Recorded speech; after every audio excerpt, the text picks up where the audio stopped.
Ian, apa kabar? Alhamdulillah sehat Kang Abu. Selamat malam. Alhamdulillah. Terima kasih banyak Pak Wayan udah hadir lagi kembali ke Dialog Positif, dan malam hari ini topiknya seru nih. Kita akan berbicara tentang nasib dan takdir yang kadang mungkin kita bingung. Kita ini dihadirkan ke sini katanya sebagai aktor dan aktris yang sudah dijelaskan atau sudah jelas skenarionya, tapi kita bisa memilih, ada free will di dalamnya, ada nasib di situ, ada takdir di situ gitu kira-kira. Nah, malam hari ini kita akan kupas tuntas tentang nasib dan takdir. Mudah-mudahan bermanfaat. So, Pak Wayan, dipersilahkan.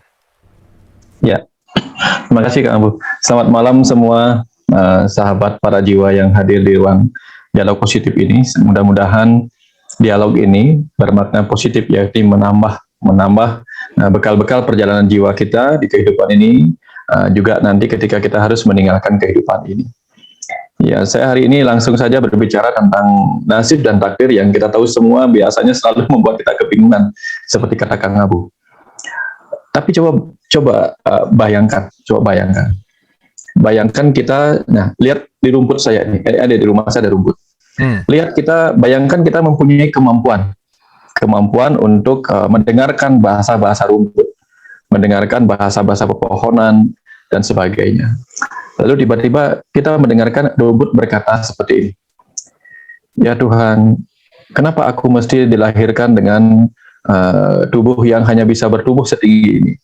Kenapa aku harus berwarna hijau, kemudian diinjak, kemudian dipotong, meskipun maksudnya supaya aku rapi? Kenapa aku harus menjadi tempat bagi hewan-hewan membuang kotorannya? Kenapa, dan sebagainya. Lalu dia berkata, kenapa aku tidak ada di langit-langit seperti pohon beringin? Nah, itu contoh misalnya keluhan dari rerumputan. Apakah ini nasibku? Apakah ini memang sudah takdirku? Lalu ikan-ikan di lautan, di pantai Kuta juga terdengar mengeluh. Kenapa aku harus lahir di tengah air? Kenapa tidak aku lahir tidak di atas pasir saja?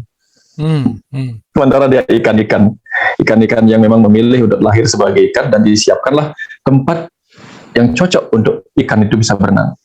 Kenapa aku tidak lahir di angkasa seperti burung-burung? Sementara burung-burung juga berpikir, kenapa aku lahir di angkasa, tidak lahir di dalam air seperti ikan-ikan? Apakah ini sudah nasibku, sudah takdirku? Apa yang kita renungkan di situ ketika kita dengarkan mengeluh di tempat di mana memang sudah seharusnya mereka dilahirkan sebagaimana seharusnya. Dan sama halnya ketika kita merasa itu keluhan-keluhan yang lucu dari para ikan, para burung, semut-semut, rumputan mengeluh di tempatnya masing-masing. Dan kita adalah manusia-manusia yang banyak mengeluh dan nasib dan takdir di tempat di mana kita seharusnya memang dilahirkan. Ya, keluhan kita terdengar seperti itu. Sementara kita di sini memang untuk mengenali segala hal tentang kesemestaan ini. Apa yang kemudian menyebabkan kita, apakah ini takdirku? Apakah ini tidak bisa diubah lagi? Apakah ini memang karmaku dan sebagainya? Lalu kita ingin segalanya berubah sesuai dengan kehendak kita. Ya, gara-gara kita diberi kehendak bebas, lalu kita ingin segalanya sesuai kehendak kita. Bayangkan kalau ikan-ikan ingin bisa terbang menyaingi burung-burung, lalu burung-burung bisa menyelam menyaingi ikan-ikan, atau rerumputan bisa meninggi menyaingi pohon beringin, apa yang terjadi? Tidak akan bisa kita temukan keharmonisan di dalam kehidupan ini. Nah, manusia diberikan kehendak bebas hanya untuk sesuatu yang belum terjadi di masa depan. Maka sebagian yang belum terjadi di masa depan diberikan kewenangan baginya untuk mengubah apa yang belum terjadi. Itulah yang disebut nasib. Tetapi ada hal-hal yang tidak boleh dia ubah. Itulah yang disebut dengan takdir. Sehingga nasib adalah takdir yang belum ditetapkan. Nasib adalah takdir yang belum ditetapkan. Tetapi takdir adalah nasib yang sudah ditetapkan. Ya. Nasib adalah takdir yang belum ditetapkan. Takdir adalah nasib yang sudah ditetapkan. Jadi begini. Sudah takdirnya cabai itu memiliki rasa pedas. Sudah takdir. Tapi apakah kemudian setelah kita makan cabai, kita akan kepedesan? Nah, itu nasib kita. Nasib yang masih bisa kita pengaruhi. Nah, jadi takdirnya cabai adalah memiliki rasa pedas, itu takdirnya. Tapi apakah kalau kita makan cabai, nanti kita akan kepedasan? itu masih ada kehendak bebas kita. Kalau tidak suka pedas yang keras, jangan makan cabai banyak, makan cabainya sedikit. Atau kalau kita tidak ingin menderita oleh makanan yang mengandung cabai yang pedas itu, belajar menikmati. Nah, jadi kita tidak mungkin mengubah cabai menjadi rasa asin atau manis lah, tapi tidak mungkin mengubah. Itu takdirnya, biarkan saja. Tetapi kita bisa mengubahnya dari kita tidak menikmati rasa pedasnya cabai menjadi menikmati sambal yang dibuat dari cabai. Jadi sepedas apapun, selevel apapun pedasnya, kita bisa menikmati karena kita mampu beradaptasi lewat penerimaan terhadap takdir itu, takdirnya. Itulah cara kita mengubah apa yang seharusnya menjadi takdir kita di masa depan itu sebagai sesuatu yang bisa kita ubah melalui proses kita mengubah penolakan menjadi penerimaan. Nah, jadi seperti itu. Misalnya begini, apakah menjadi miskin adalah takdir? Apakah menjadi miskin adalah takdir? Bisa iya, bisa tidak. Karena banyak orang kaya memiskinkan dirinya. Padahal takdirnya dia sudah jadi kaya. Tapi dia miskinkan dirinya dengan cara apa? Membangun investasi baru, di mana di tempat investasi baru, dia kembali menjadi miskin untuk berproses kembali mendapatkan break-even point dan sebagainya. Nah, artinya dialah yang menentukan dengan kehendak bebasnya yang seharusnya dia menjadi orang kaya, dijadikan dirinya miskin. Atau misalnya seharusnya dia meninggal pada usia sekian, ya, seharusnya takdirnya meninggal pada usia 80-an tahun misalnya, tetapi oleh karena dorongan ego pada pikirannya, dia menghabisi nyawanya di usia yang lebih muda dengan melakukan bunuh diri gitu misalnya. Berarti dia tapi tetap takdirnya akan mati. Bahwa manusia yang lahir takdirnya hidup, takdirnya mati. Cuman kapan matinya ini yang bisa diatur oleh manusia, ya. Bisa diatur oleh tubuhnya, bisa diatur oleh keinginannya, atau dia tidak mengatur apa-apa sehingga matinya disebabkan oleh kehendak Tuhan. Ya, karena tidak semua kematian disebabkan oleh kehendak Tuhan, tetapi kematian adalah sebuah takdir bagi yang hidup. Ya. Nasib kita akan mati seperti apa, itu bisa menjadi bagian dari pilihan kita. Sebagiannya, tidak semuanya. Sehingga kalau memang ada orang mencoba bunuh diri tapi akhirnya dia menyelamatkan dan dia akhirnya batal bunuh diri, nah memang takdirnya belum selesai. Oke. Ya. Tapi ada orang yang memang dibiarkan oleh takdir itu, oleh takdir yang belum saatnya dia mati misalnya, tapi dia salah menggunakan dirinya. Nah, inilah ya. Ketika dia mati bukan karena takdirnya, tetapi karena dia mau melakukan perbuatan yang menyebabkan nasibnya adalah mati muda gitu misalnya, oleh karena perbuatannya sendiri. Di alam sana itulah terjadi penyesalan oleh kematian yang caranya dipilihnya sendiri sebagai bagian dari kehendak bebas untuk menentukan nasibnya. Nah, ya, jadi perbedaan nasib dan takdir terletak di situ. Takdir tidak bisa kita ubah, artinya kejadiannya tidak bisa kita ubah, ya. Tetapi yang bisa kita ubah adalah cara kita menerima atau menolak. Itu yang bisa kita ubah. Tetapi nasib benar-benar bisa kita ubah. Artinya, kalau kita miskin mau menjadi orang kaya, kita bisa mengubah nasib kita saat ini. Ya, nasib kita saat ini adalah orang miskin, kita ubah dengan bekerja keras, mungkin kita menjadi kaya. Ya, tapi ada takdir yang tidak bisa kita benar-benar kita bisa ubah rasa itu. Betapapun kita menerima, tetap saja ada rasa sakit di situ. Karena di situ ada bagian-bagian dari pahala karma yang membentuk takdir itu sendiri. Nah, artinya begini, misalnya sekumpulan orang melakukan perbuatan atau karma atau tindakan, lalu masing-masing orang akan menemukan pahala dari karmanya. Pahala karma dari masing-masing orang itulah menyebabkan terbentuknya skenario yang merupakan takdir di masa depan kita. Nah, contoh misalnya, kalau takdir itu adalah sebuah jalan menuju ke sebuah titik, misalnya di Google Map. Nah, setiap hal-hal yang dibangun di sepanjang jalan itu akan menjadi garis yang harus kita temukan sebagai takdir. Karena apa? Di jalan yang misalnya, ini jalan tol, awalnya belum ada apa-apa. Ya, takdir pertama itu jalan tol. Tapi kemudian ada yang bangun rumah di situ, ada yang bangun pertokoan dan sebagainya. Nanti itu muncul sebagai bagian dari tindakan-tindakan membangun, membuat ini, membuat itu yang kemudian terwujud menjadi sebuah skenario cerita takdir. Ya, jadi sama seperti itu ceritanya. Nah, jadi takdir itu adalah skenario kehidupan masa depan kita yang dibuat berdasarkan kumpulan karma pahala, yaitu kumpulan pahala-pahala yang harus kita temukan pembelajarannya di kehidupan berikutnya. Jadi ada orang misalnya seperti ini yang diceritakan dalam bukunya Journey of Soul. Jadi ada seorang yang datang dari Venesia atau di mana. Dia orang di kehidupan sebelumnya dia cowok tinggi besar, dan dia bajak laut yang kemudian sering sekali ketika berlabuh di sebuah pulau, di situ dia suka memperkosa wanita-wanita di pulau itu karena dia mempunyai badan yang tinggi besar. Ya, dia memperkosa itu. Lalu apa yang terjadi?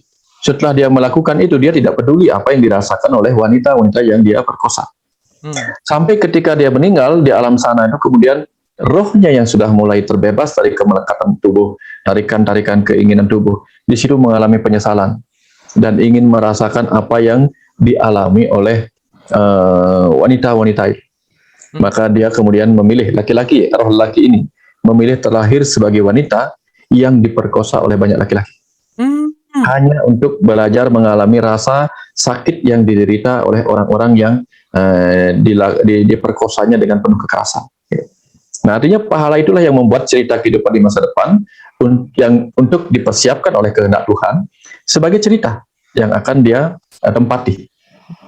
Sebagai cerita yang akan dia tempati. Persis seperti seorang penulis skenario menulis cerita. Ya, lalu setelah skenario cerita itu dibuat, lalu kita memilih siapa yang akan mau menjadi pemeran A, pemeran B, pemeran C. Lalu sang sutradara memastikan pemain-pemain peran itu mengikuti skenario yang sudah ditulis. Nah, itu takdir ya. Skenario itu adalah takdirnya. Lalu nasib di mana? Kemampuan para pemain peran itu mengimprovisasi perannya, ya, melakukan penjiwaan, mengimprovisasi perannya dan sebagainya, itu adalah nasibnya. Kalau tidak bagus dia mengimprovisasi, nasibnya akan dikeluarkan dari permainan peran itu. Tidak lagi diangkat sebagai artis yang berikutnya di kehidupan di permainan berikutnya. Nah, jadi nasibnya ditentukan oleh kemampuannya berimprovisasi di dalam permainan peran itu. Tetapi skenario cerita itulah takdirnya. Nah, dia tidak bisa lagi ngapa-ngapain. Jadi si pemain tidak bisa mengubah skenario yang sudah ditulis. Karena itulah alur cerita. Tapi dia bisa memainkan improvisasi dan penjiwaannya. Nah, kita semua adalah jiwa-jiwa yang masuk ke dalam kehidupan ini untuk memainkan berbagai peran, untuk melakukan penjiwaan atau melakukan improvisasi lewat karma atau tindakan kita, agar kita bisa menentukan apakah nasib seperti apa yang akan kita ciptakan bagi diri kita di kehidupan kali ini. Nah, misalnya begini, nasib takdir kita adalah sebagai makhluk hidup adalah kita harus tidur. Ya, makhluk hidup takdirnya tidur. Tapi mau tidur di mana itu nasib kita. Apa mau tidur di tempat yang bagus, apa mau tidur di atas batu, mau tidur di atas pohon, itu nasib kita yang bisa kita perjuangkan. Kalau tidak bisa kita perjuangkan, mungkin kita tidur di emperan toko. Tapi begitu kita berjuang sampai kemudian kita bisa hidup mewah, tidur kita berbeda. Itu perjuangan kita. Itu yang disebut sebagai nasib. Tapi takdirnya adalah semua orang mau kaya mau miskin, takdirnya dia harus tidur. Ada momentum dia harus tidur. Ya, ada momentum kita harus makan. Karena peran tubuh kita adalah menjaga hidupnya sendiri, sehingga takdirnya adalah tubuh harus makan. Tapi kita mempunyai kehendak bebas, mau makan apa melalui usaha kita. Kalau usaha kita serius untuk mendapatkan uang, makanan kita berbeda dengan orang-orang yang tidak serius mengumpulkan makanan untuk dirinya sendiri. Nah, jadi bagian yang bisa kita rubah adalah nasib kita. Ya.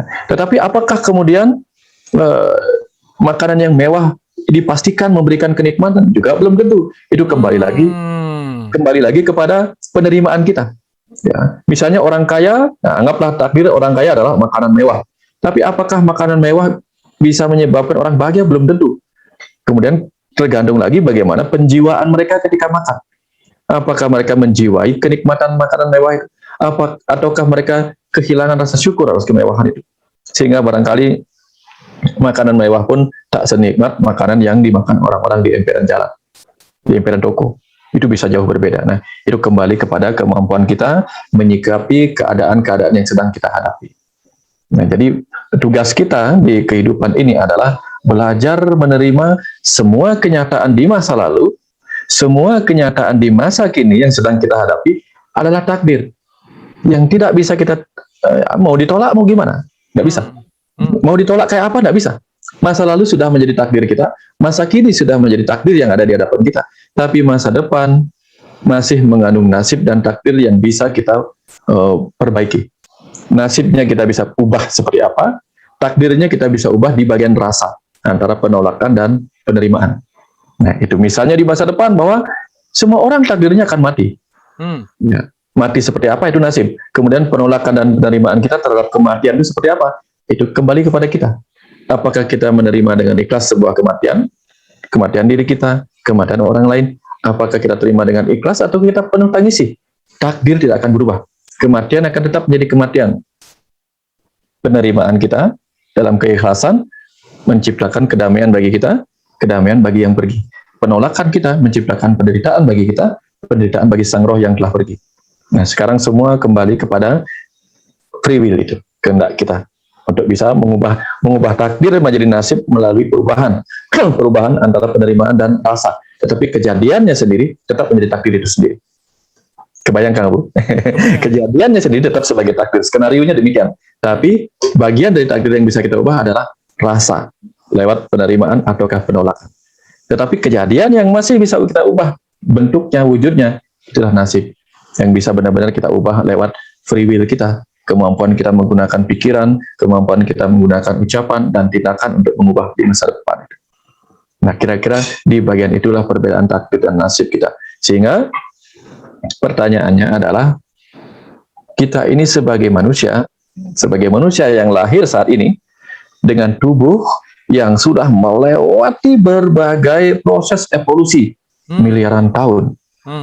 Apakah masih layak sebagai jiwa yang hidup di dalam tubuh yang sudah sedemikian rupanya, ya?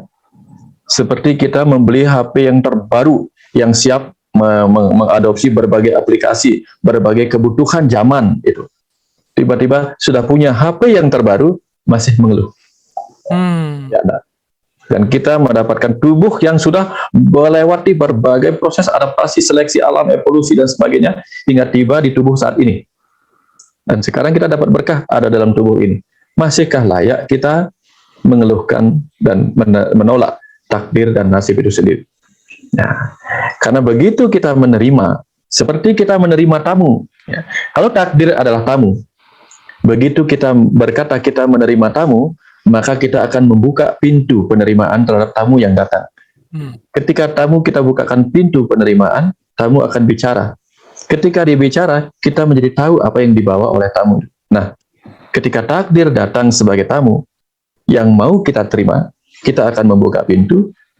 Tamu sebagai takdir sebagai tamunya masuk, lalu berbicara, maka kita akan menemukan pelajaran apa yang dia bawa sebagai takdir yang bertamu di kehidupan kita saat ini. Pentingnya di situ. Karena setiap peristiwa yang datang dalam kehidupan kita sebagai takdir adalah kumpulan pelajaran dan kumpulan rasa yang diberikan ke semesta kepada kita sebagai persembahan untuk menebus hutang-hutang pelajaran masa lalu kita. Kalau hutang pelajaran masa lalu itu buruk, disebutlah dosa-dosa masa lalu. Kalau hutang pelajaran masa lalu kita adalah pelajaran tentang kebaikan, mungkin itu disebut berkah-berkah dari kehidupan masa lalu kita. Yang kemarin, minggu lalu, bulan lalu, tahun lalu, dan seterusnya. Tapi kita tidak akan pernah mendengarkan tamu berbicara untuk memberikan kita sesuatu yang menjadi milik kita sebagai berkah. Ketika kita tidak menerima dan membuka pintu penerimaan terhadap takdir yang datang bertamu. Kuncinya di situ. Open, ya, di ajaran Islam, jangan kafir. Jangan menutup pintu kita terhadap apapun yang datang untuk membawa pelajaran. Karena Tuhan itu ketika dia memberi hadiah, ya, kita saja diberikan hadiah oleh teman kita, oleh orang yang mencintai kita. Dia memberikan sebuah hadiah yang berbentuk surprise, dibungkus. Dan ketika kita menikmati hadiah yang itu sebagai sebuah surprise, kita menikmati surprise itu. Wow, ini surprise yang datang isinya apa? Entah dibungkus jelek, pakai kertas koran dan sebagainya, entah bungkusnya kayak apa, seindah apa, yang kita nikmati bukanlah bungkusnya, tapi kerinduan kita, antusiasme kita, rasa penasaran kita untuk membuka apa isi di dalam. Kita tidak peduli apa bungkus luarnya, apa isi di dalamnya. Itulah presentnya. Sehingga di setiap present time yang menjadi present dari time itu sendiri, dari sang waktu itu sendiri, dia akan datang dalam bentuk hadiah yang berbungkus-bungkus sebagai peristiwa yang disebut takdir. Tugas kita adalah dengan penuh penasaran membuka setiap bingkisan-bingkisan takdir itu. Pelajaran apa ini? Pelajaran apa? Kenapa harus dibungkus? Karena kita punya rasa penasaran, karena memang kita suka misteri, ya. Kita suka nonton misteri, misteri gunung berapi, misteri apa saja. Walaupun di tembok dinding itu ditulis jangan ngintip di sini, kita akan mengintip karena kita suka sesuatu yang misteri. Ya, begitu kita bicara tentang rahasia, ini rahasia loh, kita ingin mendengarkan. Padahal itu rahasia. Nah, seperti itulah Tuhan membungkus setiap pesan-pesannya lewat pelajaran-pelajaran kehidupan melalui takdir yang kadang-kadang sulit kita terima. Padahal itu present time, present dari time, present dari sang waktu, hadiah dari sang waktu. Kenapa kita tidak membuka bungkus-bungkusnya? Entah bungkusnya tampak sebagai bungkus yang jelek, entah bungkusnya. Kenapa? Karena kita tahu. Kadang-kadang kita berpikir dalam bungkus yang jelek ini mungkin di dalamnya ada sesuatu yang berharga. Kadang-kadang kita tambah yakin bungkusnya di luar saja sudah seindah ini, apalagi di dalamnya. Sekalipun ujung-ujungnya kecil. Semakin kita buka, walaupun pertamanya segede 1 meter persegi, tapi begitu kita kupas, tak ada bungkus lagi. Selalu kita berpikir positif.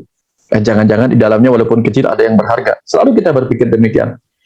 Lalu kenapa kita tidak melihat takdir ini yang mungkin tampak bungkusnya tebal? Kita kupas terus-menerus sampai kita bertemu inti pelajaran apa yang ada di balik setiap peristiwa takdir yang datang di kehidupan kita saat ini. Itu. Kira-kira seperti itu, Kang Abu. Ya, barangkali sudah ada sesuatu yang menantang untuk ditanyakan. Silakan, Kang Abu.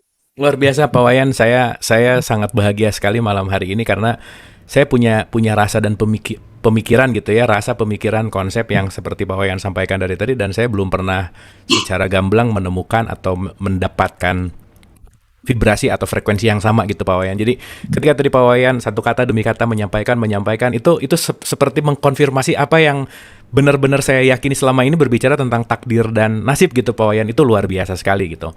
Tapi mohon maaf tadi ada yang kelewat, saya lupa mengucapkan selamat ulang tahun Pak Wayan kemarin 11 September ulang tahun. Jadi senantiasa berkah selalu usianya. Nah kalau ulang tahun takdir apa nasib ya Pak Wayan? Kalau Abu nanyanya sekarang, itu takdir. Oh, itu takdir. Kalau tanggal 10 nasib berarti ya, kalau waktu tanggal 10 baru nasib, soalnya belum terjadi. Oke, so teman-teman kita doakan Pak Wayan di usia barunya, 11 September kemarin beliau baru hari ulang tahunnya. Semoga selalu diberkahi dan selalu diberikan keselamatan, dan yang penting selalu nggak bosan untuk memberikan ilmu kepada kita semua. Hatur nuhun Pak Wayan, sekali lagi selamat ulang tahun. Oke Pak Wayan, nah ini ada satu yang menggelitik lagi yang sehingga saya jadi ada satu konsep pemikiran gini, apa yang dirasakan gitu ya Pak Wayan. Ketika kita bicara takdir, sejatinya takdir yang datang ke kita sebetulnya apa yang sudah kita tulis sendiri di dalam karma tadi, sehingga ketika apapun yang datang ke kita, kita tahu bahwa oh past life saya, dulu saya begini, saya begitu, apa yang hadir ke saya ini hanya sebagai echo, hanya sebagai sesuatu yang timbal balik yang saya harus pelajari sebagai bungkus tadi gitu. Apakah seperti itu Pak Wayan? Silakan. Ya, persis Kang Abu. Ya. Ada kisah yang paling mudah kita renungkan. Jadi kisah kelahiran, mungkin dalam pewayangan gampang diingat ya. Kisah kelahiran Resi Bisma. Ketika di masa lalu Resi Bisma sebelum lahir sebagai manusia, dia memimpin pengikutnya, teman-temannya itu untuk mencuri susu dari lembu Nandini kalau tidak salah milik seorang resi. Lalu kemudian dia harus menebus itu dengan terlahir kembali di dunia ini. Tapi dia memang ditakdirkan terlahir ke dunia ini akan sulit yang paling terakhir untuk mati. Bahkan tidak akan mati-mati. Tetapi takdir manusia harus mati. Maka tanpa sengaja kemudian ketika dia merebut 3 dewi untuk dihadiahkan sebagai istri bagi saudaranya, Citragada sama Wicitrawirya namanya. Dia rebut 3 istri, Ambika, Amba, Ambika, dan Amalika. Nah, yang pertama ini bernama Dewi Amba. Amba itu kemudian malah sudah punya pacar. Tapi karena direbut dalam pertempuran itu dimenangkan oleh Bisma, Dewa Brata namanya, akhirnya dia yang mendapatkan. Sayangnya Bisma sudah bersumpah untuk tidak menikah. Akhirnya apa? Ambika dan Ambalika diberikan kepada Citragada dan Wicitrawirya. Dewi Amba tidak punya pasangan. Dia memaksa untuk dinikahi oleh Bisma. Bisma tidak mau. Karena dia sudah berjanji untuk tidak pernah menikah agar tidak ada keturunan. Sudah janji kepada ayahnya.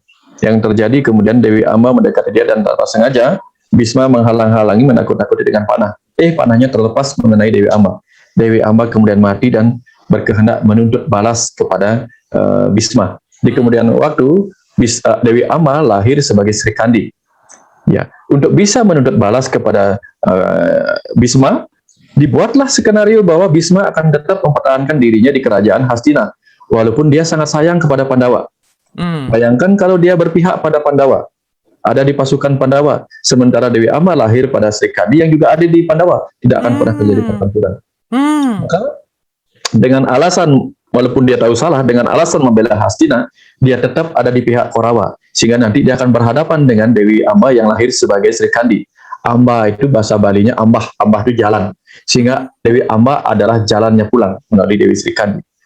Nah, seperti itu. Jadi artinya sudah disiapkan skenario dengan sedemikian rupa. Dan ketika ketika Bisma mau dibunuh, tidak ada satupun yang bisa membunuh Bisma. Tetapi Bisma sendiri mengatakan, kirimlah Sri Kandi untuk memanahku. Nah, hanya dia yang bisa membunuhku. Dan ketika panah Sri Kandi menembus dadanya, dia tidak melawan sama sekali. Sri Kandi yang lahir sebagai wanita tapi berganti kelamin sebagai laki-laki agar bisa bertempur.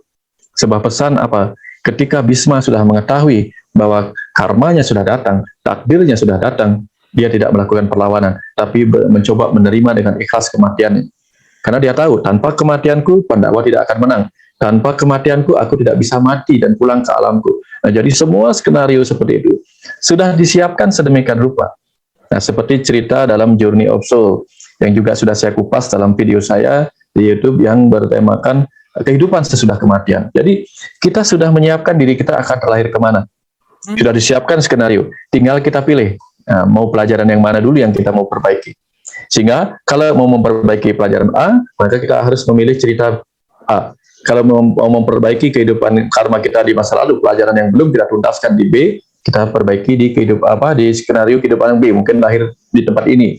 Jadi skenario itu sudah kumpulan cerita yang disiapkan di kehidupan berikutnya. Kita tinggal memilih berdasarkan apa yang kita mau selesaikan. Nah, jadi penetapannya di situ, ya. Tapi karma kita ikut membentuk semua itu. Kita ikut membentuk.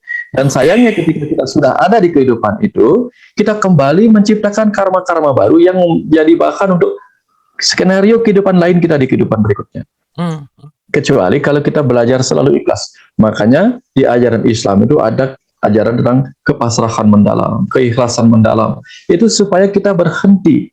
Ya. Sehingga di ajaran Islam kalau tidak mengenal reinkarnasi, itu bisa saja karena reinkarnasi terjadi kalau kita tidak ikhlas. Oke. Nah, kalau di ajaran Islam diajarkan keikhlasan dan itu benar-benar dijadikan sebuah pegangan, ikhlas menerima apapun. Nggak akan ada reinkarnasi lagi gitu ya Pak Wayan ya? Oke. Itu kuncinya. Jadi selesaikan supaya ada remedi. Intinya begitu. Oke. Kuncinya di situ. Ya, supaya kita tidak mikir nanti bisa ulang lagi. Ya, jadi ajarannya belajar ikhlas. Ikhlas artinya kunci, ikhlas, tulus dan sebagainya adalah kunci untuk menghentikan rantai karma yang akan terus membelenggu kita di kehidupan berikutnya. Cut dengan keikhlasan. Ya, makanya di Islam saya dengar, saya punya keluarga kemarin meninggal ayahnya. Di situ saya lihat betapa mereka tidak diizinkan menangis. Sama seperti di Bali, tidak diizinkan menangis supaya tidak ada kemelekatan yang membuat sang roh kembali lagi ke sini dan sebagainya. Dengan cara seperti itu. Ya, setiap agama itu memiliki ajaran-ajaran yang ya kalau di Kristen misalnya, kalau dipukul pipi kiri, kasih pipi yang kanan. Itu seperti ajaran keikhlasan. Artinya jangan membalas. Karena kalau kita membalas, kita tidak pernah tahu apakah pembalasan kita menuntaskan hutang karma dia, atau kita menciptakan karma baru. Kita nggak pernah tahu. Sehingga alih-alih demikian, kita diam saja, tidak melawan. Ya, seperti Bisma yang tidak melawan panah Sri Kandi. Kira-kira seperti itu, Kang Abu. Oke, wah Pak Wayan ini super mind blowing. Terima kasih banyak Pak Wayan, ini asik banget. Nah, saya memaknai lagi Pak Wayan, udah ya ini saya ketemu Pak Wayan, saya udah sering juga gitu ya. Jadi banyak sekali hal-hal yang terupgrade lah gitu. Saya menyikapi dan melihat bahwa free will itu bukan masalah kita yang bebas memilih dan menentukan gitu Pak Wayan. Nah, nanti tolong dikoreksi atau nanti ditambahkan gitu. Tetapi karena segala sesuatu yang datang ke kita adalah pasti, adalah realitas kehidupan yang berkaitan dengan karma gitu. Jadi free will bukan masalah saya bebas melakukan apapun, tetapi saya bebas bisa menerima kenyataan atau menolak kenyataan yang akan menjadi karma baru gitu. Gimana menurut Pak Wayan? Betul. Jadi dimulainya dari situ, Kang Abu. Jadi dimulainya dari situ. Dari kita free will kita pertama adalah menolak apa menerima. Nah, kalau orang menerima takdirnya, maka di situ ada terbuka pintu keikhlasan. Tapi begitu dia menolak, maka tanda-tanda di situ dia merasakan sakit, terancam sakit, menyakitkan, dan apa yang terjadi? Disitulah kemudian ego akan membantu penolakan itu dengan reaksi fight atau flight, melawan atau melarikan diri. Nah, dari situ mulainya. Jadi free will, kalau free will kita kemudian dari menerima, kita akan berhenti untuk melakukan pembalasan, melakukan dendam, menyimpannya di dalam diri, mengeluarkannya juga tidak. Gitu. Ya. Jadi dari situ kita start free will-nya. Ya, will itu kan kalau tidak salah juga berarti kebijaksanaan, kebijakan. Yeah. Ya, jadi kebijakan yang bebas. Kita bebas secara bijak untuk memilih apa yang kita mau lakukan, apakah menerima apa menolak. Karena begitu kita menerima, kita menjadi damai, kita menjadi tenang, kita menjadi tidak ada perlawanan, kita jadi ikhlas. Begitu kita menolak, kita menjadi menderita. Begitu kita menderita, kita melakukan perlawanan atau penghindaran.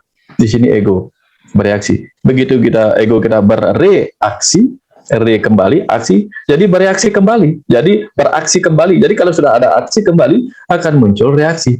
Dalam hukum fisika, hukum aksi-reaksi, setiap aksi akan menimbulkan reaksi. Reaksi sendiri adalah aksi bagi reaksi berikutnya. Sehingga akan terus kita berputar-putar di antara putaran aksi dan reaksi. Persis seperti ria air yang membentur dinding telaga. Terus dia membentur ke sana, balik lagi, bentur ke tengah lagi, balik lagi, sedemikian seterusnya. Sehingga dia bergelombang, bolak-balik, gelombang, bolak-balik, seperti teori momentum. Ya, jadi ada tuk, jadi terus begitu. Karena setiap aksi akan memberikan reaksi yang sama, hukum momentum fisika.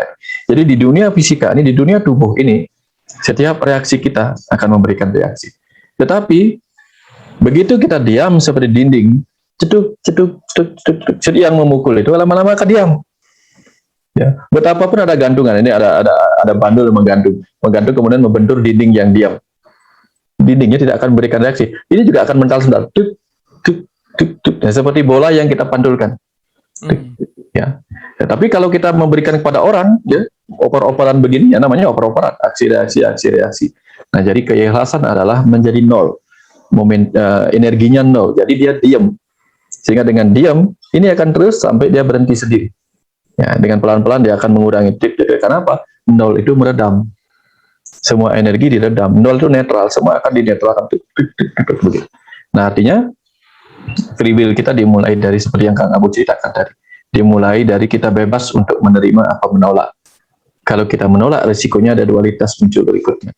Fight atau flight. Ya, begitu kita melawan, fight-nya itu bisa macam-macam. Fight ke dalam diri atau fight keluar diri. Ada orang fight-nya keluar diri, dia menyakiti orang lain. Fight-nya ke dalam diri, dia menyakiti dirinya sendiri. Menyesali dirinya hidup dan sebagainya. Itu kekacauan mulai muncul. Jadi free will dimulai dari penerimaan apakah penolakan.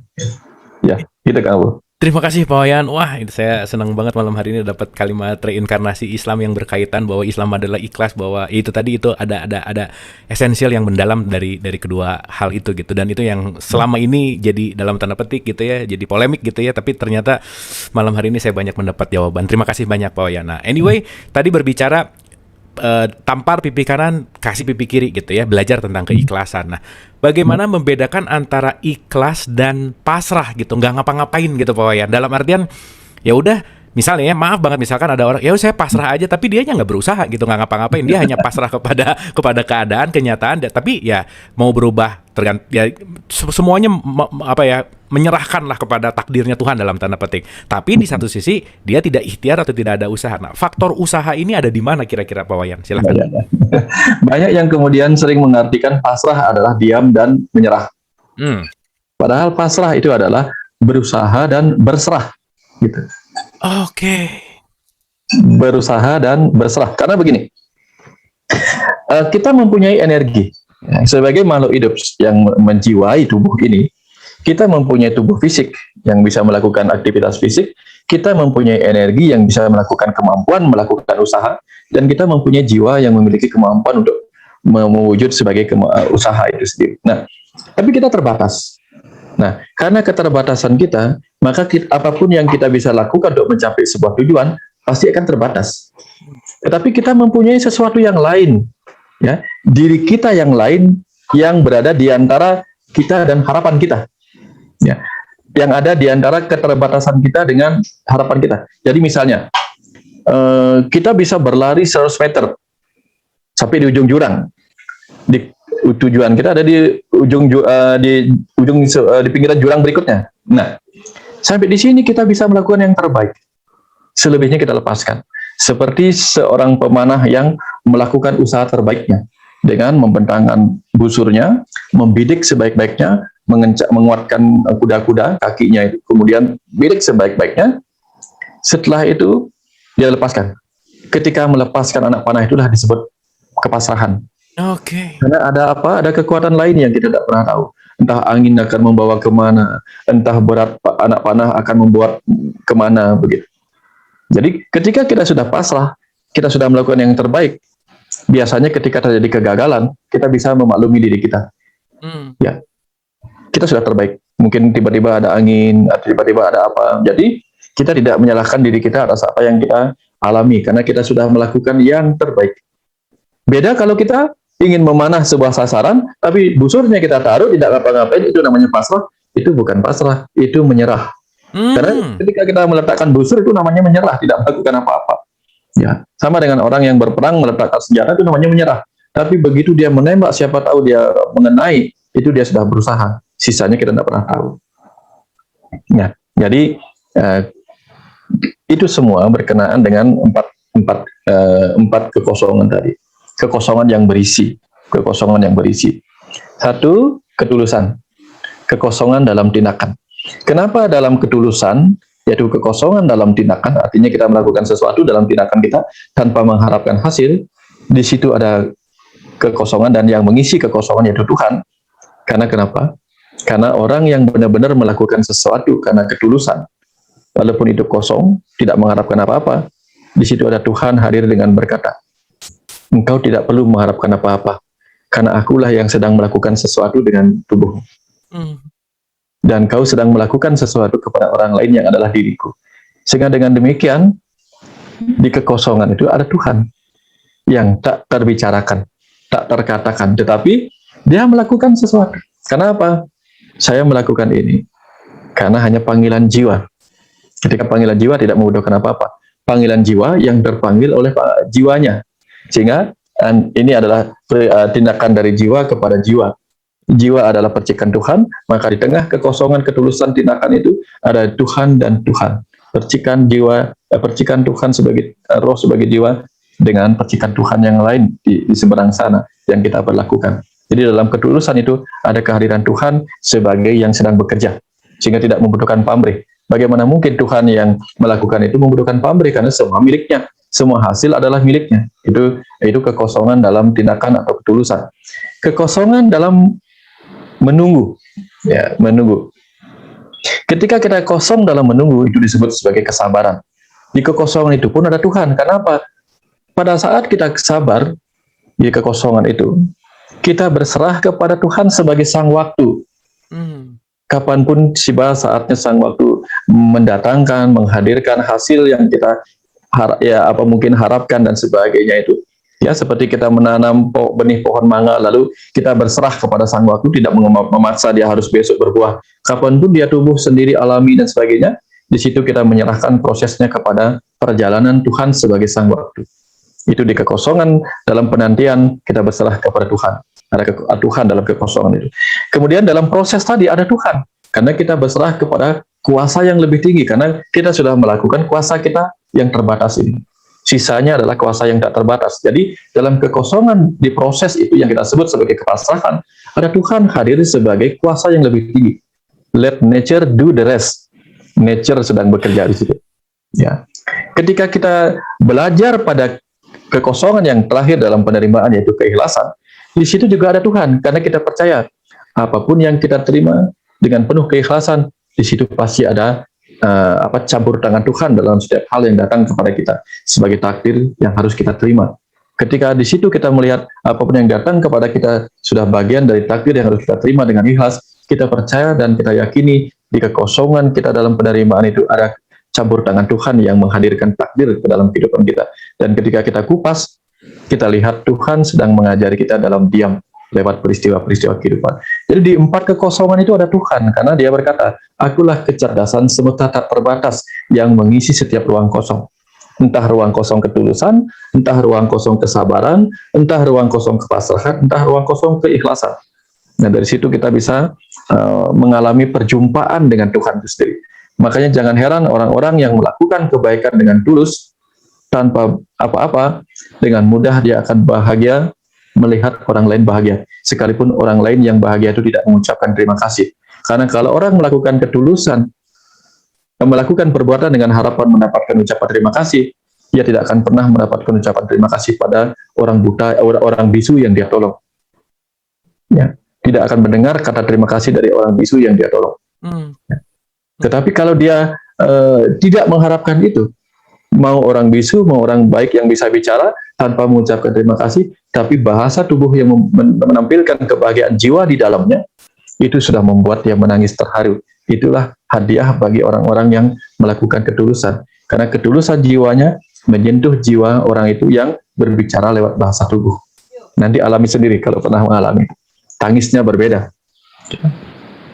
Hadiahnya apa? Hadiahnya adalah serotonin dan oksitosin yang meningkat dalam diri kita. Orang-orang yang bahagia. Penyembuhan terjadi. Percaya tidak percaya. Seperti itu kamu. Pak Wahyan, terima kasih banyak, luar biasa.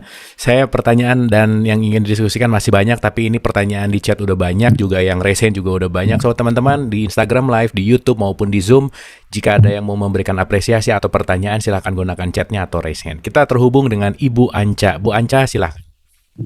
Selamat malam Pak Wahyan. Selamat malam Bu Anca. Selamat memperingati tambah umur ya Pak Wahyan. Terima kasih. Jadi, saya tanyakan Pak Wahyan, apakah nasib itu berhubungan dengan keberuntungan yang berkaitan dengan duniawi? Itu satu. Yang kedua, mengapa takdir lebih banyak dijadikan alasan penganiayaan untuk sebuah pembenaran perilaku? Yang ketiga, apakah jodoh takdir itu bisa diubah Pak Wayan? Terima kasih. Makasih Mas Abu. Terima kasih Bu Anca. Wah, Bu Anca pertanyaannya asik banget nih. Silakan Pak Wayan. Ya, yang pertama, apakah apa tadi ya? Apakah kamu mau diskusi? Ini, yang pertama itu takdir itu sering dijadikan sebagai alasan gitu Pak Wayan untuk perilaku gitu. Itu Pembenaran. apa namanya pembenaran gitu. Itu nomor satu. Yang kedua berbicara masalah jodoh gitu. Jodoh itu apakah bisa ada perubahan? Gitu kira-kira. Tadi satu ada yang paling depannya, lupa. Satu lagi apa ya Bu Anja? Apakah nasib berhubungan dengan berhubungan dengan keberuntungan. yang berkaitan Keberuntungan. Oh iya, dengan oke. duniawi? Terima Oke, kasih. sip. Terima kasih. Ya. Nasib dan Apa yang keberuntungannya. kita sebut sebagai keberuntungan dan apa yang kita sebut sebagai kebuntungan? Ya, kadang-kadang dua hal itu. Kemudian begini, kita sebut itu sebagai sebuah keberuntungan ketika kita tidak merasa sedang memikirkan atau mengharapkan hal itu terjadi. Ya, tidak sesuai dengan perhitungan kita sebut sebagai keberuntungan. Sementara ketika itu tidak sesuai dengan tidak sesuai dalam arti buruk terhadap apa yang kita perhitungkan, misalnya kita bisnis, kita perhitungkan hasilnya akan sekian di tahun sekian, tiba-tiba terjadi sebaliknya, kita sebut kebuntungan. Kalau misalnya kita berharap di tahun kedua terjadi peningkatan pendapatan 1 miliar, tahun-tahunnya terjadi lonjakan yang tiba-tiba, kita sebut sebagai keberuntungan. Nah, itu pun hanya cara kita untuk menenangkan diri kita. Kadang-kadang keberuntungan itu membuat kita malas memikirkan hal-hal lain selain itu. Pokoknya ini keberuntungan. Tetapi kita lupa bahwa setiap hal itu terjadi bukan oleh sebuah kebetulan, tapi oleh sebuah tautan-tautan karma. Ya, tidak ada yang merupakan keberuntungan ataupun kebuntungan. Ya, kadang-kadang ketika perhitungan kita salah dan yang terjadi adalah hal yang tidak sesuai dengan harapan kita, cara paling mudah untuk tidak menyalahkan diri sendiri adalah mengatakan ini kebuntungan, ini nasib naas, ya, nasib naas. Tapi begitu kita mengalami hal yang baik luar biasa, kita tidak menyebut itu sebagai karma. Karma artinya karma pahala, bahwa kita pernah berbuat baik, tiba-tiba ada kebaikan datang tanpa kita pernah mengerti kenapa itu kebaikan itu terjadi. Kita sebutlah itu keberuntungan, karena kita selalu berpikir karma itu adalah hukuman.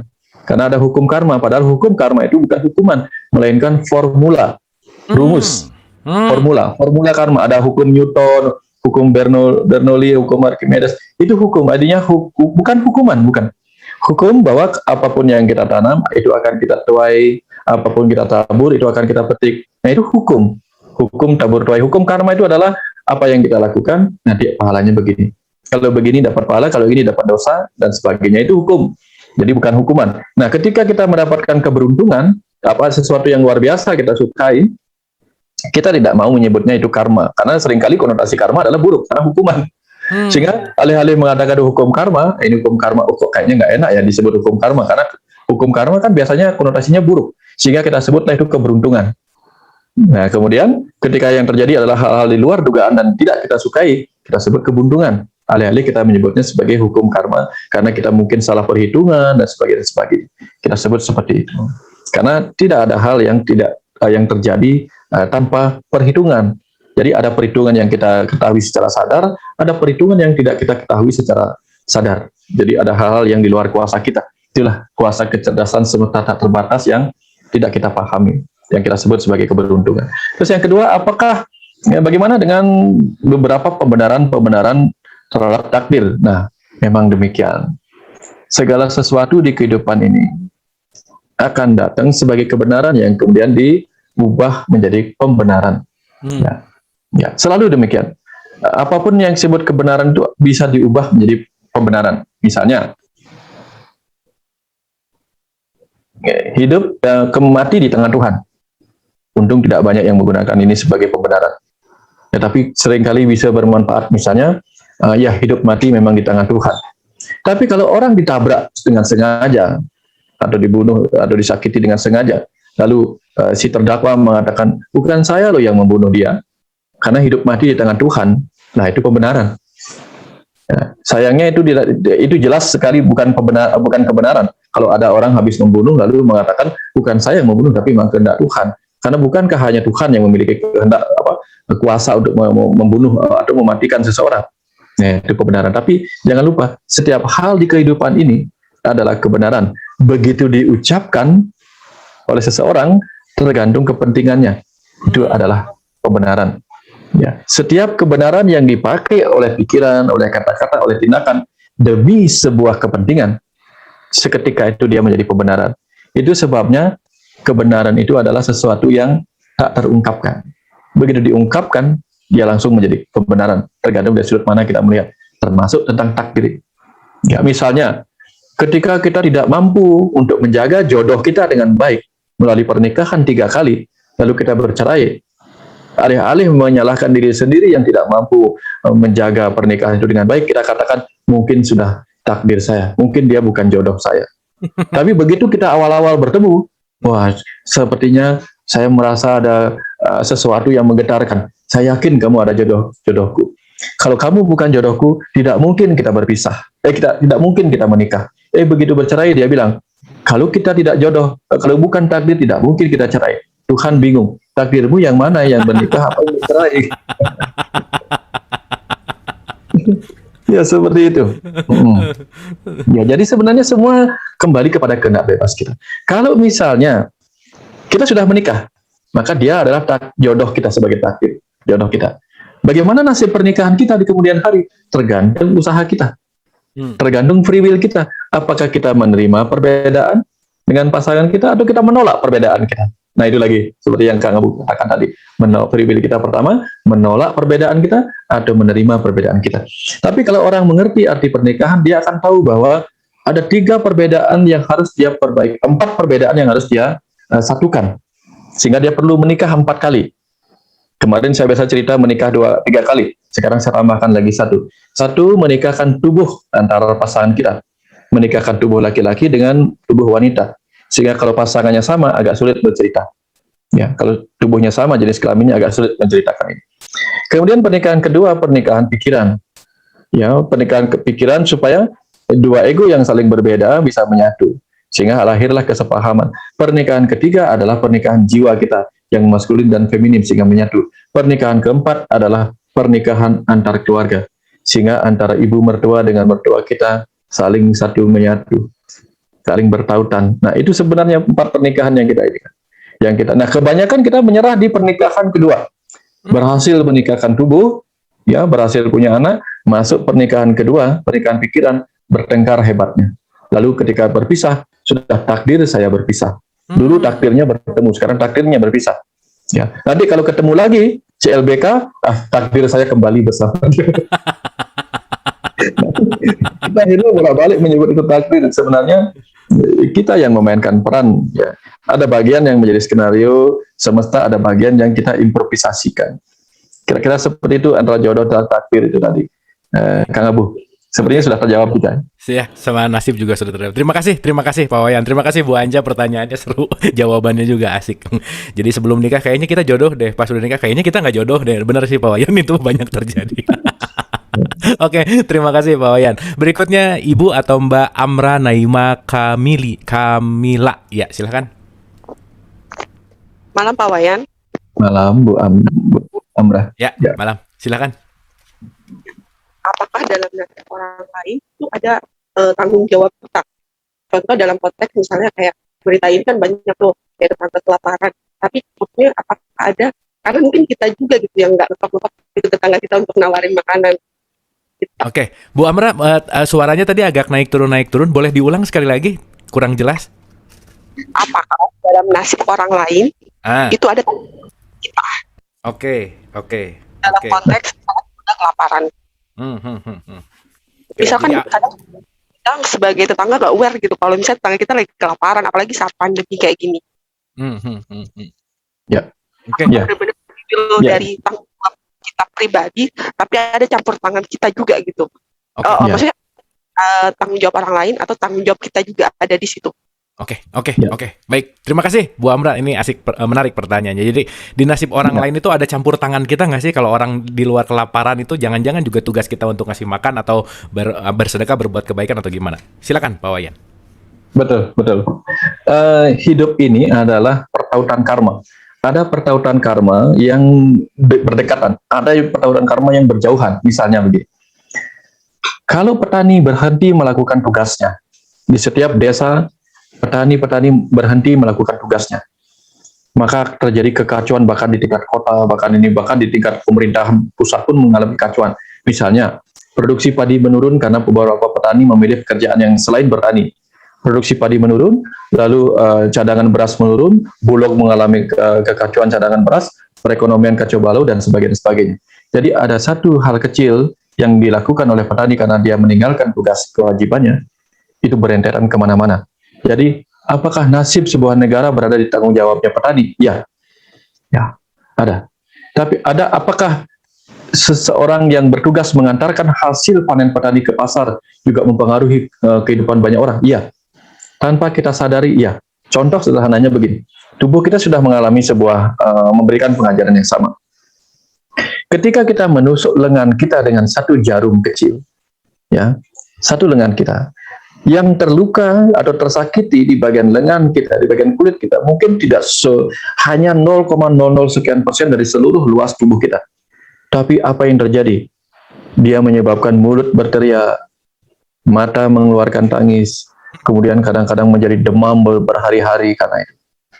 Jadi apa yang terjadi pada satu bagian kulit itu bertanggung jawab pada yang lainnya. Karena semuanya saling bertautan. Seperti halnya kita hidup di bumi ini sebenarnya saling bertautan. Kita masing-masing adalah sel-sel yang saling terkoneksi satu sama lain di kehidupan ini. Sehingga jangan sampai kita berpikir bahwa saya tidak ada hubungan dengan orang ini. Padahal seperti yang sering dikatakan, satu orang makan nangka, sekian orang punya getahnya. Misalnya begini, di sebuah hutan yang kering kerontang di musim kemarau, ada seseorang dengan santainya berlibur ke tengah hutan, jalan-jalan sambil merokok, lalu membuang puntung rokoknya yang masih membara di tengah hutan yang kering. Yang terjadi apa? Seluruh negara bisa kebakaran hanya gara-gara sebatang puntung rokok yang dilepaskan. Jadi satu orang bertanggung jawab menyebabkan kekacauan pada banyak orang. Sehingga di situ kita paham bahwa di kehidupan ini, pelajaran-pelajaran itu mengingatkan kepada kita bahwa setiap orang itu sama pentingnya di kehidupan ini. Merendahkan orang lain sama saja membuat kita terjebak kepada ketidakpahaman bahwa semua sel-sel di kehidupan ini saling bertautan satu sama lain. Ya, bahkan menjatuhkan batu kecil saja dari sebuah puncak gunung bisa menyebabkan kerikil besar dan akhirnya batu-batu besar bergelindingan ke bawah. Hanya gara-gara satu hal kecil. Nah, jadi artinya di situ kita sedang diajarkan ada pertautan karma di setiap kehidupan yang menyebabkan kita ada di dalam satu kehidupan bumi ini. Ya. Jadi, apakah itu tanggung jawab kita, takdir dan nasib orang lain? Iya, karena kita juga, nasib dan takdir kita juga menjadi tanggung jawab orang lain. Misalnya begini, ada orang terpanggil untuk menciptakan bisnis, dan dengan bisnisnya dia langsung menyebabkan dirinya bertanggung jawab terhadap kehidupan begitu banyak karyawan dan keluarga-keluarganya, juga kehidupan perekonomian dan sebagainya. Bayangkan, satu orang bisa menyebabkan banyak kemakmuran dan menyebabkan banyak kehancuran. Setiap orang memegang tanggung jawab pada dirinya sendiri sebagai semesta kecilnya, sekaligus bertanggung jawab pada seluruh semesta raya ini. Walaupun dia kecil. Sehingga dengan ini kita sedang diajarkan bahwa tak ada ruang dan waktu bagi kita untuk menganggap satu orang pun, satu makhluk pun di kehidupan ini tidak berharga dibandingkan diri kita. Kita semua memiliki harga yang sama, seperti halnya seluruh tubuh kita. Rambut kita mungkin tidak kesakitan ketika dipotong, tapi ketika kita memotong rambut, itu bisa menyebabkan perubahan banyak. Ya, kehilangan satu rambut, ketika rambut kita rontok, tidak ada yang sakit. Tetapi itu menyebabkan kita mungkin kebingungan mencari uang untuk bisa tanam rambut. Ya. Tidak harus rasa sakit itu menyebabkan kita mengatakan bahwa saya bertanggung jawab atau tidak dengan itu. Ya. Kadang-kadang kehilangan sesuatu tanpa rasa sakit pun itu menyebabkan sesuatu yang berbeda artinya bagi kehidupan. Kira seperti itu Kang Abu tentang tanggung jawab kita pada orang lain dan tanggung jawab orang lain kepada kita. Ya, terima kasih, because we are the one. We are the one. Ya. Kita semua adalah seluruhnya. Ketika kita luruh semua, kita menjadi kita menjadi satu. Kira-kira seperti itu Kang Abu. Ya. Oke, terima kasih Pak Wayan, terima kasih luar biasa. Terima kasih juga Bu Amra atas pertanyaannya. Bunda Isya silahkan. Malam Kang Abu, malam Pak Wayan. Malam. Malam ini saya cuma mau apresiasi Pak Wayan karena selama Pak Wayan ada di DP ini saya tidak pernah muncul sedikit pun. Tapi saya sebagai pendengar yang baik dan jujur, saya selalu jatuh cinta sama kajiannya Pak Wayan gitu. Dan sekarang saya mau declare satu Pak Wayan. Saya sebenarnya lagi memendam sesuatu yang saya merasa sedih karena anak saya sudah difoto sama Pak Wayan, saya belum difoto sama Pak Wayan, cuman itu aja kok yang mau saya sampaikan. Terima kasih Pak Wayan, jadi saya memperkenalkan saya yang disebut sama Raisal, saya Yudis itu. Terima kasih Pak Wayan, iya, saya lagi kesel banget, padahal ulang tahunnya deket banget gitu sama saya. Pak Wayan tanggal 11, saya tanggal 13, pantesan saya kalau mendengerin ceritanya Pak Wayan selalu jatuh cinta. Itu, terima kasih Pak Wayan. Thank you Bunda Isya. Terima kasih Kak Abu. Benar. Terima kasih juga Bu Judi sudah kirim chat yang lalu dihapus. Malah yang udah pernah ke tempatnya Pak Wayan malah duluan Reza ya. Oke, atur nuhun Bunda, terima kasih. Terima kasih. Oke, thank you. Wah, ini sesama September juga nih Bunda Isya sama Pak Wayan ya, deketan. Oke. Berikutnya September ceria. Berikutnya Pak Suroyo. Wah, Pak Suroyo apa kabar nih? Sudah lama tidak berjumpa kita. Apa kabar Pak? Baik, alhamdulillah Kang Abu. Gimana sehat Alhamdulillah Kang Abu. Tadi saya ikut juga yang anggur. Oh, ikut. Oh, ya, saya nggak anggur. sorry Pak Suroyo. Silakan. Jadi Pak Wayan, terima kasih atas waktunya. Mohon izin bertanya nih kaitan dengan takdir dan inkarnasi. Jadi kalau kita sekarang ini ada di dunia ini berarti kita sedang menjalani karma kita gitu Pak Wayan ya. Nah, pertanyaan saya, siapa sih yang memilihkan peran buat kita? Apakah kita sendiri pada saat di alam, di dimensi yang lain, dimensi perencanaan dulu itu, kita yang mengajukan saya mau berperan sebagai A, sebagai B. Terus saya ingin nanti orang tua saya A, B, kemudian adik-adik kakak saya X, Y, Z gitu. Terus kemudian saat setelah kita lahiran kita nggak tahu lagi, kita udah lupa bahwa kita mungkin dulu pernah memilih peran itu gitu kan, sehingga pada saat sekarang di dunia ini kita terlahir dari orang tua kita, kita merasa bahwa saya nggak pernah milih kok, tiba-tiba saya lahir dari orang tua saya seperti ini gitu kan, terus kok adik-adik saya kok menyakitkan hati saya gitu kan, tidak ada yang menggembirakan gitu. Nah, bagaimana menyikapi hal itu gitu kan, padahal kita seharusnya sadar bahwa hadapi itu tadi kan jelaskan bahwa kita harus ikhlas, kemudian kita pasrah, terus kita akhirnya berserah gitu. Jadi artinya kita menyadari bahwa di situ ada peran Tuhan. Saya di sini merasa disakiti karena oh Tuhan hadir di sini, sementara adik saya ada di sebelah sana menyakitkan saya karena Tuhan juga ada di sana kan gitu. Tapi sebagai manusia biasa, kita aku rasanya kok masih belum bisa nerima gitu ya gitu. Terus kemudian jadi sepertinya tadi sebutan juga sama Pak Wayan bahwa kita itu harus ikhlas. Kalau nggak ikhlas lagi, maka kita akan mengalami karma itu lagi, atau karma yang lebih berat lagi gitu. Artinya seperti dalam sinetron gitu kan, pada saat kita sutradara bilang ayo nangis, sementara kita nggak menangis, kita ketawa, akhirnya kita di-cut, mulai lagi dengan scan yang itu lagi, ayo terus ikut lagi, harusnya nangis, kita ketawa lagi, akhirnya kita selesai dengan karma itu gitu Pak Wayan. Jadi akhirnya sebenarnya lebih kepada gimana sih kita bisa menyadari bahwa kita dulu sudah memilih peran itu gitu. Bagaimana kita bisa menyadari hal itu gitu Pak Wayan. Terima kasih Pak Wayan dan Kang Abu. Oke, terima kasih. Apa juga Pak Wayan ya, lupa nyebutinnya.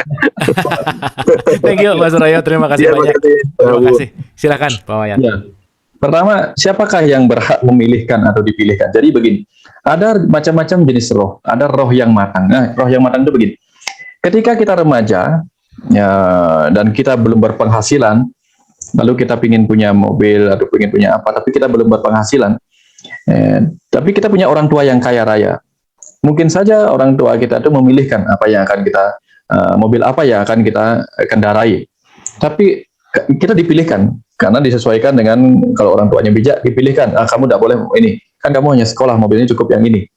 Tidak boleh masa bawa SMA bawa mobil Force ke kemana-mana, kan nggak boleh.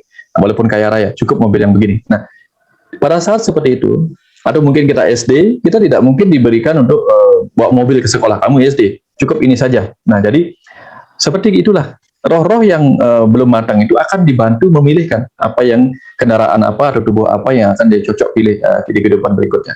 Tapi bagi roh-roh yang matang, dia sudah berhak untuk memilih sendiri apa yang akan dia selesaikan di kehidupan berikutnya dan sebagainya. Tapi kenapa kemudian kita di kehidupan ini kemudian kita kadang-kadang tidak suka dengan pelajaran kehidupan yang sedang kita alami? Tidak usah ngomongin seperti itu, kita coba bayangkan saja. Ketika kita memilih kuliah di sebuah fakultas, apakah semua mahasiswa yang sudah memilih fakultasnya sendiri akan suka belajar di fakultas yang dia pilih sendiri? Belum tentu.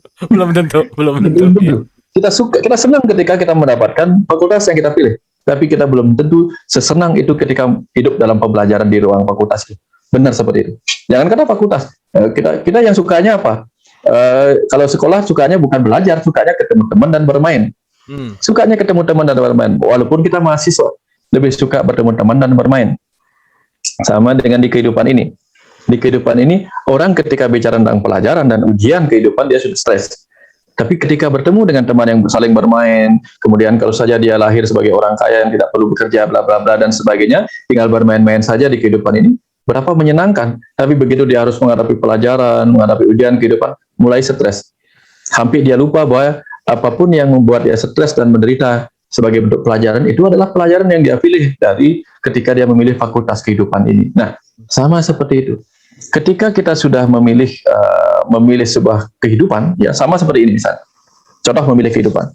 Kita bodinya besar, gagah, suka berkelahi, suka perang-perangan. Apakah kita akan memilih film Romeo and Juliet atau film Gita Cinta dari SMA? Mungkin tidak. Mungkin kalau kita pilih ada film apa? Rambo, ya oke, saya jadi Rambo-nya. Ya, jadi kalau If Man gitu, saya mau jadi If Man yang gini. Tapi pasti kita akan memilih apa yang kita sukai. Jadi skenario filmnya sudah disiapkan. Tinggal kita mau memainkan peran yang mana sesuai yang kita butuhkan. Apa yang ingin kita pelajari. Karena kita sedang belajar menjiwai. Ya, di dalam tubuh ini, di dalam makhluk hidup ini, kita sedang menjiwai, memberi hidup kepada makhluk hidup itu. Sehingga tujuan kita ada dalam kehidupan ini adalah belajar menjiwai, menghayati. Tidak bisa kita menghayati kalau kita tidak mengalami. Maka kita hadir di alam ini. Di alam ini kita hadir untuk mengalami supaya kita bisa menghayati. Karena kita adalah sang hayat, sang hidup yang sedang berdiam di dalam tubuh ini. Jadi tiga-tiganya, semuanya itu. Menghayati, mengalami sebagai sang hidup, dan yang belajar menjiwai sebuah peran-peran dengan improvisasi-improvisasi kita. Tapi kemudian begitu masuk dalam kehidupan ini, kita akan dibuat lupa supaya kita tidak mengingat siapa diri kita sebelumnya. Bayangkan kalau misalnya saya memainkan peran peran sebagai Rembo, lalu saya bicara seperti ini, saya adalah Rembo yang luar, kan nggak nyambung. Kalau saya jadi Rembo, saya harus memainkan peran seperti Rembo, bahasanya mungkin tidak seperti ini. Nah, jadi kalau saya mengingat diri saya siapa, sebagai jiwa yang penuh cinta kasih dan sebagainya, ketika kita memainkan peran yang berbeda di sini, semua orang lembut. Bayangkan kalau semua orang lembut, tidak ada orang keras, tidak orang begini, maka kehidupan ini akan menjadi kehidupan yang membosankan, karena tidak ada yang membosankan. Maka ketika memainkan penjiwaan-penjiwaan ini, tidak bisa, walaupun jiwa-jiwa itu sama-sama memiliki kesadaran dan kemurnian cinta kasih yang sama, ketika jiwa datang sebagai singa, yang satu datang sebagai kijang, mereka tidak akan bercakap-cakap. Singa berkata kepada kijang, "Kijang, bolehkah aku memakanmu?" Tidak ada begitu. Begitu menjadi singa, dia mengaum. Begitu menjadi kijang, dia begini. Sehingga terjadilah permainan perang, permainan peran, yang satu buas, yang satu pemangsa, yang satu dimangsa, dan sebagainya. Itulah penjiwaan. Kalau kita ingat sebuah iklan itu, ketika bermain dalam penjiwaan peran, dia selalu berkata, ekspresimu mana? Ekspresimu mana? Jadi artinya apa? Di peran-peran kehidupan ini, ayo kita berekspresi. Bagi yang sudah mampu menonton ekspresi ini, yang melihat apa yang ada di dalam semua itu, dia hanya ketawa-ketawa. Karena dia melihat hanyalah ini permainan peran yang jiwa-jiwa di dalamnya sedang penuh ekspresi. Seperti itu. Oke, keren Pak Wayan, luar biasa, keren banget. Terima kasih Pak Wayan. Mas Agung silahkan. Wah, Mas Agung nih, silakan. Selamat malam Pak Wayan, selamat ulang tahun. Semoga makin sukses, makin bahagia, dan jangan bosan-bosan di dialog positif ini. Terima kasih. Selamat malam juga Kang Abu. Ya, Mas Agung silakan. Berbicara tentang takdir, tentu ketika kita menerima, kita akan bahagia, dan ketika kita akan menolak, kita akan menderita. Dan kebahagiaan dan penderitaan itu sendiri kan berbicara tentang rasa. Bagaimana Pak Wayan cara mengkoneksikan rasa ini kepada Tuhan agar selalu terkoneksi dengan baik? Apa langkah-langkahnya? Mungkin itu saja Pak Wayan. Terima kasih banyak. Terima kasih Mas Agung. Terima kasih. Silakan Pak Wayan. Ya, bagaimana kita mengkoneksikan rasa kita dengan Tuhan? Begini, kapan saja kita bisa melihat Tuhan di mana-mana. Sebagai pengetahuan, ya, sebagai rasa, di situ kita akan melihat kehadirannya. Karena apa? Dalam kesedihan ada Tuhan yang datang untuk berkata, ini rasa yang pernah kuciptakan. Dalam sukacita ada Tuhan yang datang sebagai rasa yang berkata, inilah surga, sukacita surga yang kudatangkan kepadamu untuk membuatmu menikmati pelajaran di kehidupan ini. Jadi ada dualitas pelajaran rasa yang kita butuhkan di kehidupan ini. Sebagaimana kita mengerti rasa kantuk dan rasa segar, sebagaimana kita mengerti rasa capek dan rasa kuat gitu. Segala dualitas rasa itu adalah bentuk-bentuk kehadirannya. Karena begini, ketika kecerdasan semesta tak terbatas menunjukkan kemampuannya, hadirlah dia sebagai energi. Energi bisa menimbulkan menjadi macam-macam. Ada energi suara, energi cahaya, energi medan listrik, medan magnet, dan segala macamnya. Kemudian di situ menghasilkan rasa. Ketika menjadi cahaya, ada rasa keindahan cahaya. Ketika menjadi suara, suara menghadirkan rasa. Ketika menjadi medan elektromagnet, dia menjadi rasa. Ketika dia mewujud rasa-rasa itu sebagai materi, di setiap materi menimbulkan rasa. Ketika mewujud sebagai materi yang bernama natrium dan klorida, NaCl, muncullah rasa garam yang asin. Ketika menjadi kumpulan atom C, H, dan O yang membentuk gugus-gugusan molekul gula, ada rasa manis di situ. Ketika dia menjadi kumpulan atom-atom yang membentuk rasa asam, materi itu menciptakan rasa asam. Semua rasa itu adalah sesuatu pesan yang dibawa oleh atom-atom itu. Untuk apa? Untuk membantu kita mengerti sebuah pengalaman rasa. Rasa sakit sendiri adalah rasa yang diciptakan oleh zat-zat tertentu yang diproduksi oleh tubuh kita. Rasa cinta dihasilkan oleh hormon oksitosin yang meningkat. Rasa bahagia diciptakan oleh hormon serotonin yang meningkat. Jadi segala sesuatu berada pada tataran materi-materi dan molekul-molekul di dalam tubuh kita, atau molekul dan atau protein-protein yang lain di hormon-hormon di dalam tubuh kita. Jadi semua materi mengandung rasa, semua materi mengandung pelajaran. Sehingga pelajaran dan rasa itulah menyebabkan kita sempurna hadir dalam tubuh manusia. Karena tubuh manusia memiliki dua belahan otak, otak kanan, otak kiri. Otak kiri untuk rasio, otak kanan untuk rasa. Sehingga dengan dua belahan otak ini kita disuruh mempelajari ciptaannya sendiri. Karena apa? Dia sebagai dirinya sendiri, menciptakan dirinya sendiri, mewujudkan dirinya sendiri, lalu mencicipi rasa yang dia ciptakan di semesta raya sebagai diri semestanya sendiri. Maka untuk mencicipi dari bagian yang paling besar ke bagian yang paling kecil, dia menjadikan dirinya percikan-percikan jiwa-jiwa kecil yang mengisi makhluk-makhluk. Sehingga sebagai manusia, kita tidak mungkin bisa mencicipi rasa dari remah-remah roti. Kita tidak bisa mencicipi rasa dari remah-remah roti. Kalau sepotong roti kita bisa cicipi rasanya. Remah-remah roti kita tidak bisa mencicipi rasanya. Tapi rasa itu harus dicicipi. Maka dia hadir sebagai jiwa yang memberi hidup kepada semut-semut yang mencicipi remah-remah roti. Lebih kecil dari roti masih menyimpan rasa. Maka dia mencicipinya dengan menjadi makhluk yang lebih kecil dari semut itu sendiri, entah sebagai bakteri, entah sebagai apapun. Jadi dari yang paling kecil sampai yang paling besar, dia mewujudkan dirinya untuk menikmati rasa itu sendiri. Kalau kita sudah melihat seperti itu, maka di setiap rasa yang muncul, yang kita rasakan adalah kita sedang menjadi dirinya yang mewujud sebagai rasa, yang mencicipi sebagai pemilik rasa di dalam sebagai sang jiwa. Nah, dengan demikian kita akan terus-menerus terhubung dengan sang pemilik seluruh rasa di semesta ini. Ya, jadi manunggaling rasa, sang perasa dengan sang rasa menjadi satu. Disitulah. Ya.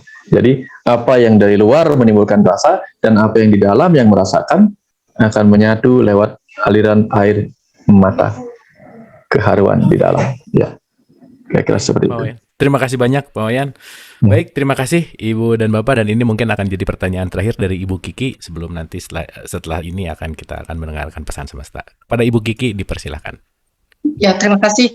Bu Kiki, apa kabar? Baik, alhamdulillah. Baik. Ke mute lagi deh kayaknya sebentar. Silakan Bu, punten. Ya. Nah, silakan. Ya. Terima kasih Kang Abu, terima kasih juga untuk Pak Wayan. Alhamdulillah bisa ketemu lagi. Pak Wayan tidak bertanya. Saya kebetulan anak saya bulan lalu ke rumah Pak Wayan ke Bali karena anak saya Agre sempat sowan ke Pak Wayan karena sebelumnya sudah sering chatting dengan Pak Wayan WA-an dan ada sesuatu yang ingin selalu dia sampaikan dan cita-cita dia ketemu Pak Wayan. Alhamdulillah kesampaian bisa ngobrol ke rumah Pak Wayan. Kebetulan terus waktu itu Pak Wayan tanya ke anak saya, Agri bisa ikut dialog positif dari siapa? Oh, dari ibu saya, dari mama. Oh, terus Pak Wayan bilang, saya belum tahu ibunya Agri yang mana ya. Ini saya salam perkenalan Pak Wayan. Saya Kiki, ibunya Agri. Alhamdulillah sekali. Terima kasih sekali Pak Wayan sudah bisa berikan nasihat banyak ke Agri dan dia senang sekali karena cita-cita dia ketemu Pak Wayan kesampaian. Itu saja Pak Wayan dan selamat ulang tahun. Iya, salam sama Agri. Salam sama Agri. Iya, terima kasih Pak Wayan. Makasih Kang Abu. Terima kasih Bu Kiki. Wah, terima kasih. Terima kasih. Nih Mbak Agre udah kesana, Reza udah kesana, saya belum kesana nih. Jadi iri nih. Semua udah pada kesana. Mudah-mudahan nanti kita bisa reunian dialog positif di rumahnya Pak Wayan ya. Kita kumpulin. Ya, Oke Pak Wayan, terima kasih.